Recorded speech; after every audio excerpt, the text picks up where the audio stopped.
I'm reading week 8, day 2, Owner versus Manager. Psalm 24:1 says, "The earth is the Lord's and everything in it, the world and all who live in it. He is the source, provider, and creator, and He is the owner and investor who entrusts us with the worldly wealth. Understanding that is God is the true owner of your money and the first principle of managing it well. And understanding what it means to be a good steward is second. We are merely charged to take care of God's possessions. Our role is to wisely manage and invest on God's behalf all wealth He gives us.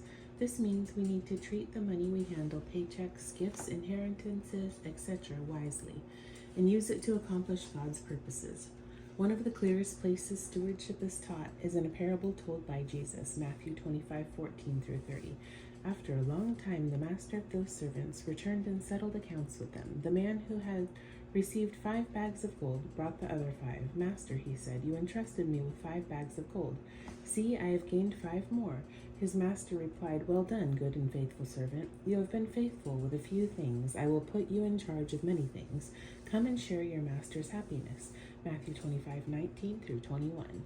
In this section of the parable, the master, who represents God, expects his servants to handle the money well on his behalf and rewards them accordingly.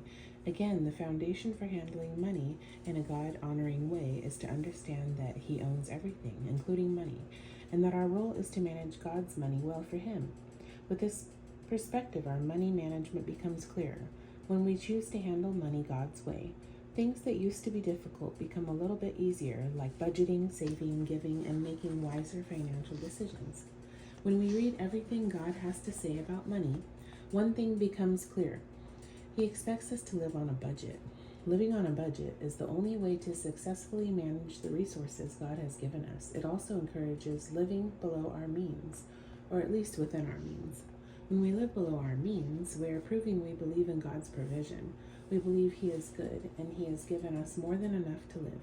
When we live beyond our means and go into debt, we are essentially questioning God's provision and promise to provide for us.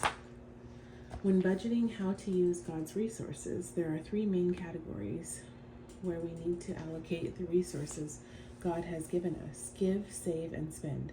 Guidelines presented by most Christian financial advisors are a standard of 10-10-80. When it comes to our income, give 10%, save 10%, and live off of the remaining 80%.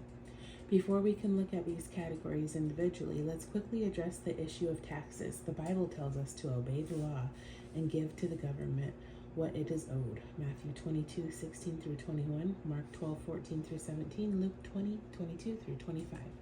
Paul tells the church in Rome, "Give to everyone what you owe them. If you owe taxes, pay taxes. If revenue, then revenue. If respect, then respect.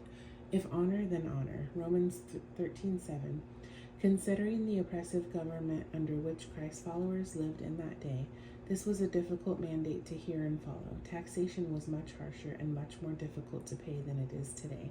But the Bible is clear: pay your taxes. Now let's look at the 3 categories of 10-10-80. Give. The most important category of your budget is giving back to God. It is important to remember God doesn't need our money. He owns everything. We've already established that. Giving is not God's way of raising money. It is His way of raising people with surrendered hearts. He wants people to learn to trust and love Him. Giving is an extension of our worship. God repeatedly tells us to give and have an external view of everything He's given us. He instructs His people to give the fruits of their labor, not their leftovers. This is very important. It should be our goal to give back to God first and live on what is left. Look at Proverbs 3:9-10. "Honor the Lord with your wealth, with your first fruits of all your crops. Then your grains will be filled with overflowing, and your vats will brim over with new wine." This sheds light on God's expectation of us, as well as the results from living out His type of discipline. Tomorrow we will go into more depth about giving. Save. Savings is the portion of our income we set aside to help us in the future, or for those pesky unexpected events. It gives us freedom during hard economic times, sickness, layoffs, or any other circumstances that we cannot foresee. This is the wisest thing we can do after giving. Proverbs 6:6-8 says, "Go to the ant, you sluggard, consider its ways and be wise. It has no commander, no overseer or ruler, yet it stores its provisions in summer and gathers its food at harvest. A good steward is able to set aside money for the future.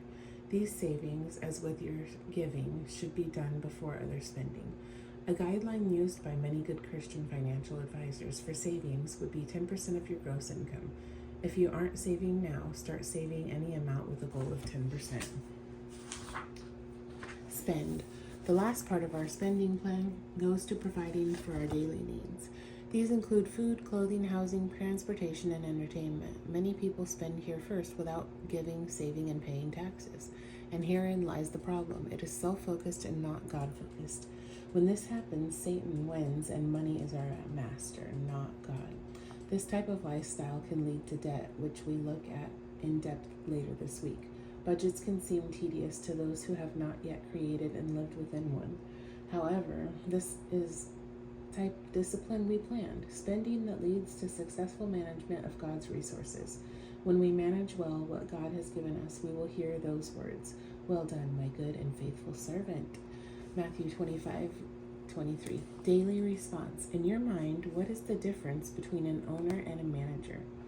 How have you been acting like an owner? How have you been acting like a manager? What has been your experience with budgets?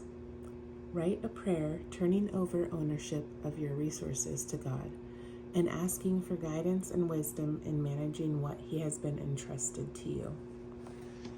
Thank you so much for reading with me. I look forward to reading with you next time.